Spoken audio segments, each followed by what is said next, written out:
Morning. Ready for some football season. Good to, always good to get started. I think, we had a few players join us in June, but most of our team was here all spring, so we just had a handful of guys. So it's good to have all those guys back. It's a lot different than the situation we were in last year. So we've been able to move ahead. We've had a good month of training in June and July, month and a half.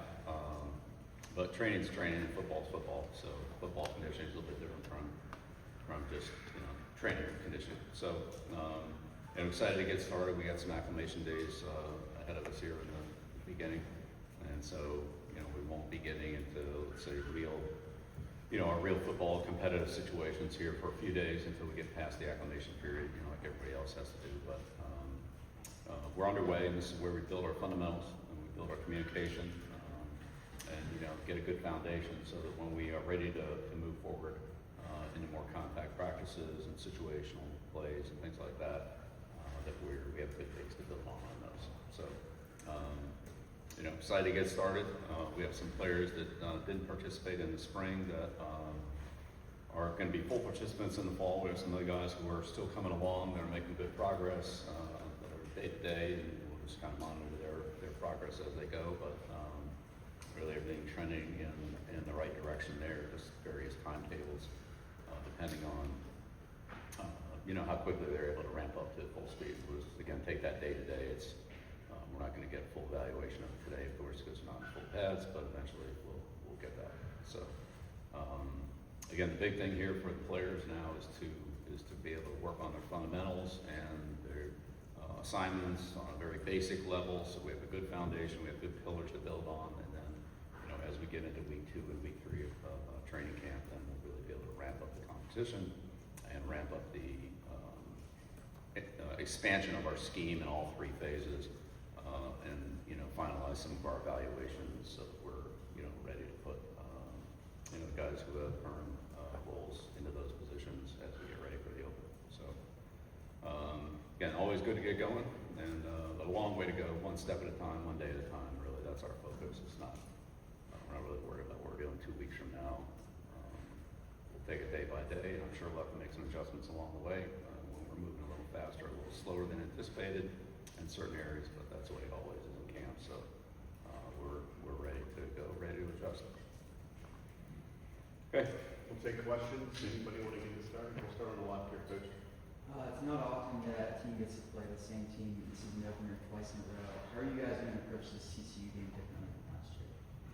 Well, obviously they have different players. They have a different offensive system in place. So, but we'll get to TCU when we get to TCU. Right now, really, the most important thing for us is the building blocks of our foundation, our fundamentals, our basic plays, our adjustments that'll come off of those. Like those are what we need to get down. And whether they come up in the opener or come up in the second game, we know that they're going to be important during the course of the year, and it's important that we have those to build off of. So until that's done, it's hard for us to expand our scheme. And whoever we play, whichever opponent it is, we'll look at that opponent each week and figure out what we think is the best way to approach that team competitively, and hopefully, and we expect to have a good base and good building blocks to be able to maneuver to where we feel like gives us our best competitive edge in those game time preparations. But if you don't have a good base, then when you try to go somewhere that we want to go, it crumbles because you don't have a good base to build on. So right now that's where we are. We're very much in the building foundation phase. Front right, Coach Andrew. Bill, would you say that you're deeper and have more ready options on the offensive line than this time a year ago? And specifically, what are your thoughts about one at a time? I don't know if I can handle both of those. Right. But yeah, absolutely. Last year, half our offensive line wasn't even here. We didn't see them until June. So we had 1, 2, 3 starters that weren't even on campus until June. So yeah, we're way further ahead than we are. Now again, those guys were senior type players, like Lindbergh and guys like that came in here. And so some of our players are less experienced, but they've been here, they've been in our system, and certainly we can move forward quicker with them than we did last year. Last year we were in an evaluation stage, so we were just trying to figure who was gonna play where. We had to make some adjustments in terms of positionally on the offensive line. Not saying there won't be some of that this year, but I think it'll be a lot less of it. Yes. And specifically, Aiden Banfield got hurt, and most rest of the season, Jordan Hall got in the game, and Syracuse played well after that. Where are they right now? What do you think about where their games are, and how much they progressed since? Both those guys have worked really hard. I think they're both ready to go. Excited to see them out there. I think they'll both are ready to compete and, ready to have a good season. So I'm excited to see both of them. And losing Aiden in the second or third game, fourth game, he didn't play much in that game, Syracuse game, but losing him obviously was, didn't help us. But Christo in the same boat. He honestly missed the whole season. So to have Christo and Aiden back, even though they didn't play very much last year, it's good to have them back and their voices back. Jordan, as you said, came on at the end of the season and played well and has played well in the spring as well. So definitely excited to see how those guys do. Front left, Coach Brendan. Bill, you mentioned you can't comment on Michael's situation. Which of his That's right. Which of his responsibilities behind the scenes have been delegated? Which staffers have stepped up, and how do you address the chain of command behind the scenes? Well, we're working through some things. We're at a particular time of year now where there are certain things that are in play and certain things that aren't in play that won't happen until later in the calendar year at some other point. So, we're taking it day to day and working through the things that are on the table now. Brian, second row on the right. Bill, to follow up on that a little bit, you've talked about Michael Lombardi's importance to this program and how much he's helped you since you've been here. Without him here, and we'll see for how long, does it change the things that you have to handle on a day-to-day basis? We've made a few adjustments, but we're working through the process. Front row on the right, Aaron. I'm good, actually. I know a question. Right next to him. Okay. Wanted to ask about Mason Humphrey specifically. How do you see his game sort of complementing guys like Jordan Shipp, guys like Chaketaguna? How do you see his size sort of opening up things for some of the other receivers? Yeah, he's got good size, good speed. He's been a productive player and came in and showed that in the spring. Certainly has earned an opportunity for some play time here. So does Tresh. Of course, Jordan's already here. He's pretty well established. So we'll see how all that comes together. We have some other other guys like Lee Cock, who was here last year. Guys like that are also going to be competitive. Then we have 7 freshmen and they are making good strides, of course, because they're furthest behind, but they're moving along. We'll see how quickly they move here in August and in the early part of the season to compete for playing time. So it's a very competitive position, but definitely excited to continue to work with Mason as well as Tresh, two new receivers from the portal that I think are going to give us good competition, hopefully good production. 2 on the left Thank you. here, front row, Coach. Bill, position you guys might not have gotten a ton of production out of last season at the tight end spot. You guys bring in a couple of new, fresh faces from Texas and Ohio State, and even Jackson from Colorado State. How excited are you for that position group this year, and kind of what have you seen from them throughout the spring and the summer? Yeah, that room's been a total makeover. You hit the nail right there on the head. It's a lot of new players, a lot of talented players. These guys have really worked hard. Excited to see this group come together, and we had more production from those guys in the spring than we had the entire year last year. So you're right, the production from that position was very limited, and with both players there, it's a position Coach Petrino and I both crave. Like to see that. I've always had good tight ends, whether you drafted them, whether I drafted them in the first or second round, or whether I paid a lot of money for them in free agency, like Navarro, John Smith, Hunter Henry, guys like that. It's a very important position for our offense. We weren't able to really get much production there last year.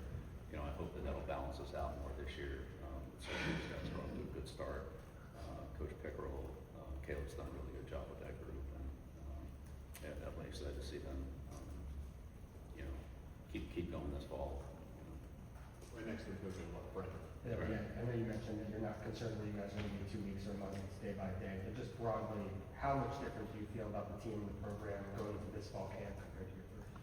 Yeah, well, we're right there where we were last year. Again, just the fact that nearly everybody was here this year through through the spring, through the summer, is, we're not starting from scratch. We have better evaluation of players, and they're further ahead. I think I mentioned this before, but we didn't have PRP practices last summer. We couldn't run player run practices. We didn't have anybody that knew what to do. I know this year that was a completely different story, and the players did a great job from what I understand. I wasn't out there, but they talked about how good they were, how competitive they were, what they were running, how they, sometimes they have questions of like, hey, this happened, what should we have done here? And hey, this happened, what should we have checked there? Type of thing. So, I know that they're engaged. I know they understand what they're doing. We weren't close to that last year, particularly at the quarterback position, but it was the same thing on defense. Our linebackers were new. Greg was coming in new at safety. And so we just had a lot of transition, especially in the called signal caller type positions. So it's much different. But the PRPs are then not only good for the playing and the football part of it, but it's good for team building, good for communication, good for getting to know your teammates, besides just running sprints with them. Front row on the right, Mike. Bill, you mentioned the linebackers. Obviously, you lost the Simpson and House from last season. Who did you see? They are too. Yeah. Who did Yeah, you see step up? not to interrupt you, but but let me interrupt you. All right. So I think we had like 4% play time returning at that position. I mean, literally almost nothing. So it's been a total makeover. Go ahead. No, I was just going to ask, who did you see sort of step up in the spring and put themselves in Yeah. position here? It was really good. We had several players who were here, like Jake Bauer, like Tamir, like Jonathan, and they gave us good leadership and were really, but then we had the new players that came in, like McDonald, like Sealman, and then, we have some of our freshmen, like Avenger and DQ. So it was, it's really been a good group from top to bottom. We have some veteran players. Derek McDonald's a fifth-year senior. Sealman, played a lot of football at Richmond. And then we have, again, some young guys like Bauer, Avenger, guys like that, DQ, that have played, almost no college football, but they're good players. And then, we have the guys from last year who've given us, some really, really good leadership. Jonathan's done a really good job of stepping up. And, again, when you're in the center of the defense, that gives you format to communicate with the defensive line, communicate with the DBs, the safeties, and all that. So that's been good. Tamir, same thing. It's good to have those guys back and have that, a good base built from there. Right behind him, David. Excuse me. Last year's record being what it was, obviously you turned over a lot of the roster multiple times at this point. Probably more off-field stuff than you would have liked. The situation with Lombardi, I don't know if you can confirm or deny, but there are reports out there about the CSC investigating. Just curious, as you kind of look back on this year and a half now, has it been a more complicated build than you expected, and how would you describe the current state of the program? We made a lot of progress, and we continue to do that. We just keep, stacking days in front of each other. The guys that are here, have worked really hard. We've seen a ton of improvement from them. Our developmental program. We have a lot of young players. We've seen them develop. We'll see where they go. But they've made a lot of progress. The younger players that are here, guys like, Leroy as an example, or, Jordan Shipp, who's only played 1 year of college football. He barely played his freshman year. Guys like that.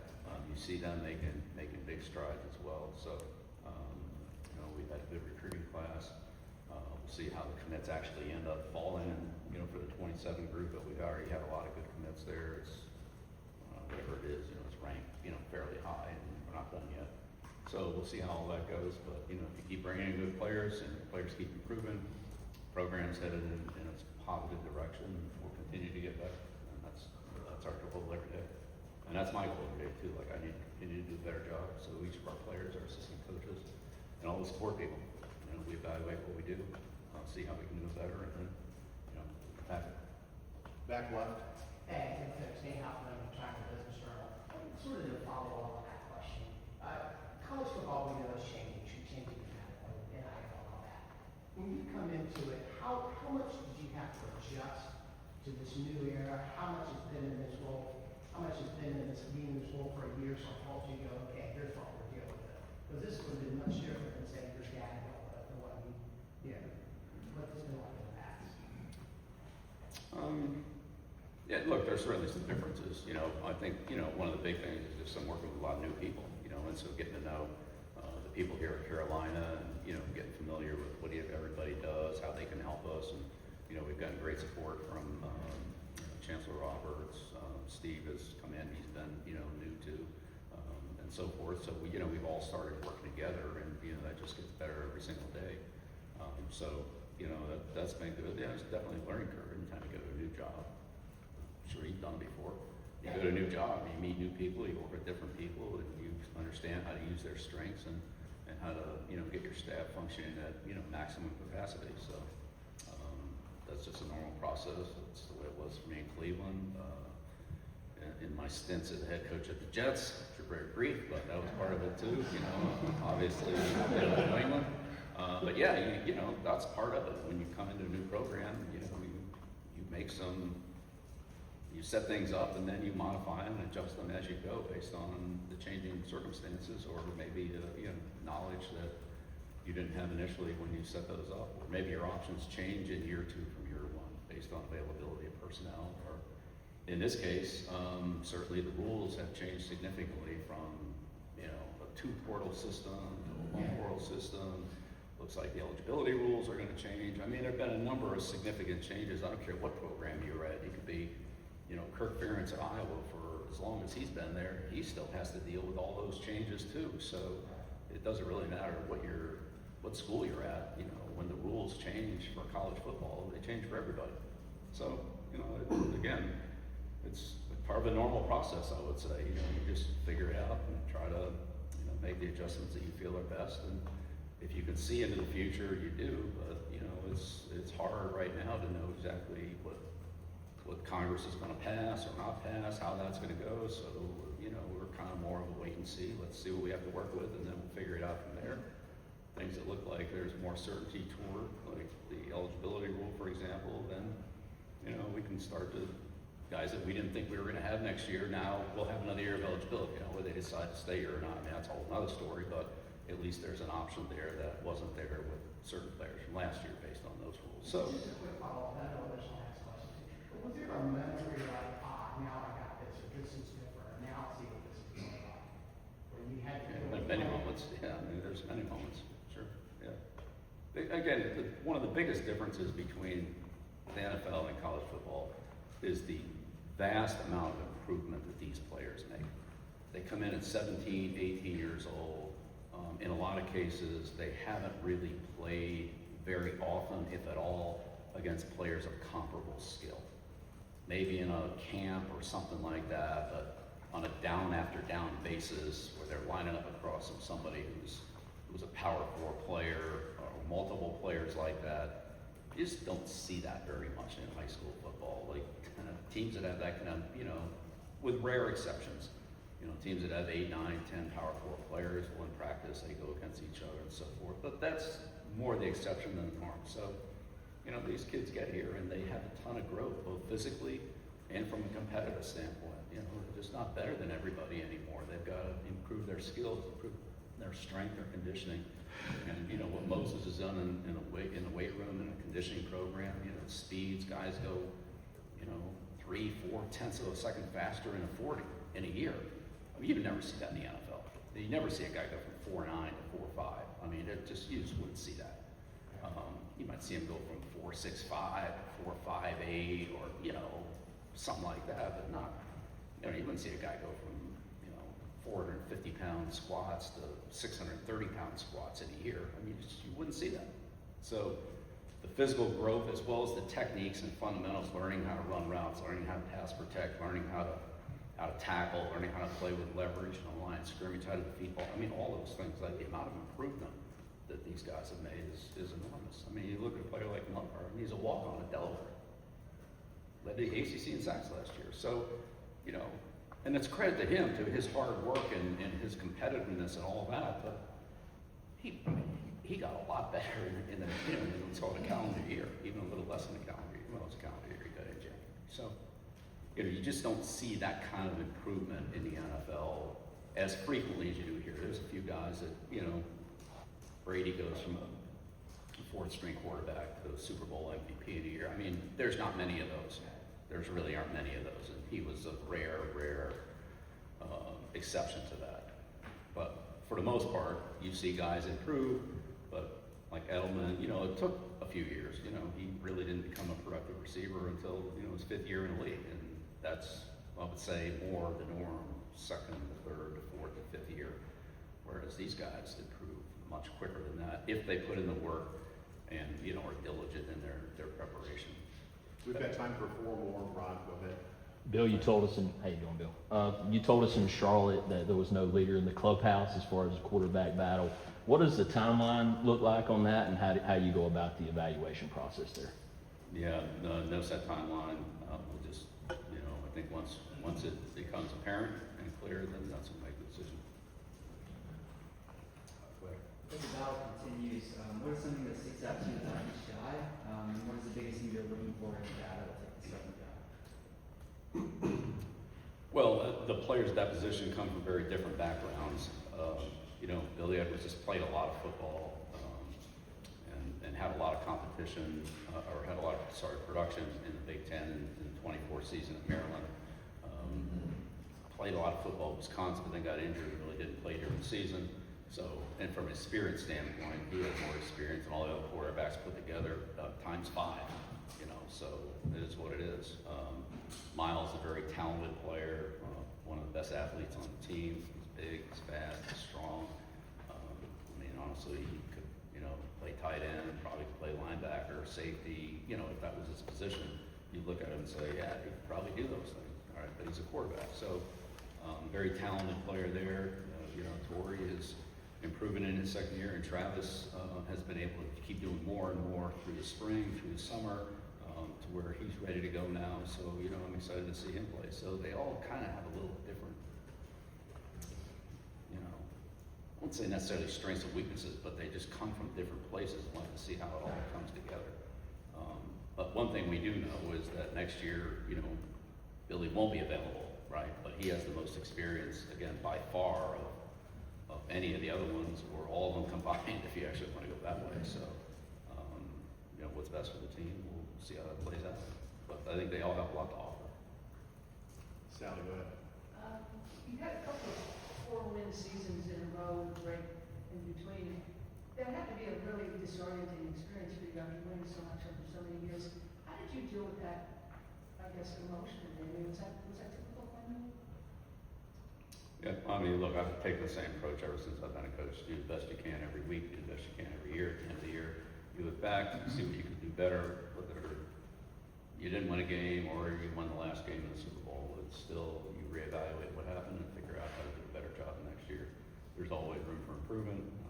There's always things that you did well that you want to build on. And there's always things that you would like to do better, and you figure out how to, you know, how to address those. So that's what I've always done, week to week, year to year. Honestly, I'm sure probably most everybody else does that in their job too. It's just a normal process. We'll finish up right here. 3rd row, coach in the middle. Hey, Coach, straight on out from ABC 11. I know it was asked, not fully addressed. What can you tell us your knowledge into the College Sports Commission allegedly investigating your football team? Yeah, next question. Ran, all right, we can't talk about it. Yeah. Thanks, guys. All right, Appreciate it. thank you.